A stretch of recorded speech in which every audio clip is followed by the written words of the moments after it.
அப்புறம் சர்ச்சு பார்த்தேன். அவள் வந்து என்ன சொல்லிட்டான்னா, எப்படி இருக்கீங்க, காஸ்டியூம்லாம் மாற்றிட்டுருக்கீங்க அப்போல்லாம் சொன்னான். இன்னும் ட்ரெஸ் வந்து ரன் ஆகிட்டுருக்கா அப்படிலாம். அப்புறம் பாலா பார்த்தேன். பாலாவுக்கு மேரேஜ் ஆகிட்டு இருக்கு. ஹாப்பி,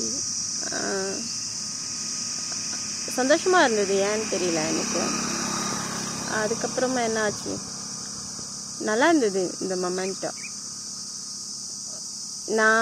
நான் வந்து எப்பயும் இங்கே வந்து இருப்பேன். இங்கே வந்து நான் மயில் கூவுறது, மயில் வந்து அகவும் இல்லை, அந்த சத்தம் நல்லாயிருக்கும். அப்புறம் ஒரு மாதிரி சில்வண்டு சத்தம் கேட்கும் இங்கே, அது கூட நல்லாயிருக்கும். நைட்டில் அன்டைமில் கூட வந்து இங்கே எங்கேயாச்சும் நின்றுடுவேன்.